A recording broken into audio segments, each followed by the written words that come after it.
চট্টগ্রামের মিরেশ্বরাই উপজেলার 1 নম্বর করেরহাট ইউনিয়নের বারতল্লয় সীমান্ত দি আমলিঘাট। এই সীমান্ত দিয়ে ভারত বাংলাদেশত এবং বাংলাদেশত ভারতের ন্যায্যে নানান কিছু চোরা চালানোর অভিযোগ আছে।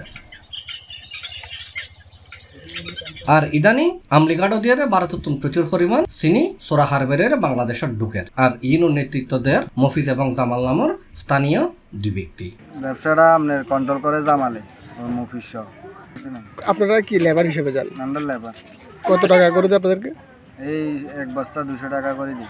এই মফিজ এবং জামালর হপরত ফিজিল করেরহাট ইউনিয়নের ফুরবলীনগর গ্রাম ফারুকুর ফুয়া মোহাম্মদ জাহেদ মফিজ এবং জামালল্লয় মিলিয়ে গত জুনের 23 তারিখ রবিবার ভারতত গেইল চিনি আনিবেল, কিন্তু জাহেদ বিএসএফর সগুত পড়ে যায়। রবিবার রাত 10টার দিকে আমলিঘাট সীমান্তর 0 পয়েন্টত বিএসএফ চিনি চোরাহার বালিয়রে লক্ষ্য করিয়ে ফাঁকা গুলি মারে। আর গুলির আওয়াজে জাহেদ নৌকতুন হালত জাপ মারে। সোমবার সকাল 10টার দিকে জাহেদের উদ্ধার করি বেলায় বারেরহাট ফায়ার সার্ভিসের কর্মী অভিযান চালায়। তারা জাহেদের ন পায়। পরবর্তীতে বিকাল 3টার দিকে আগ্রাবাদ ফায়ার সার্ভিসও 3 সদস্যের ডুবুরি দল এডে অভিযান চালায়। এই সব সময় যেত না, এই প্রতিবন্ধীর মতো এই সব সময় যেত না, এই অসুস্থ এই ব্রেনের সমস্যা নিয়ে গেছে গ্রামের ফোলা হয় নুরুদ্দিন আর মানা, এই দুইজনে বলাই লয়ে গেছে। আমি ঘরে ছিলাম, আমার মনা জানে না, খাওয়া দেখি না, বাড়িতে বার হয়েছে দেখছি। আগে কখনো গেছিল?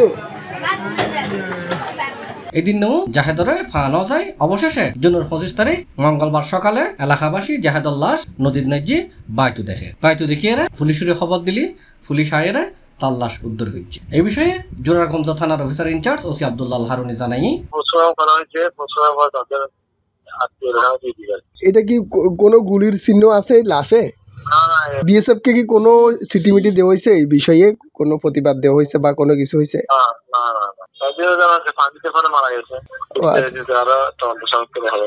স্থানীয় লোর দাবি, যারা এলাহার কিশোর তরুণলরে চোরাহার বাড়িত নেজি নানান প্রলোভন দেখায় চোরাহার বারলে জড়িত করে তারারে দ্রুত আইনরতা তানন দরকার এবং চোরাহার বার ও সীমান্তর অপরাধ রোধে সংশ্লিষ্ট কর্তৃপক্ষ আরো কঠোর দরকার। সি+, চট্টগ্রাম।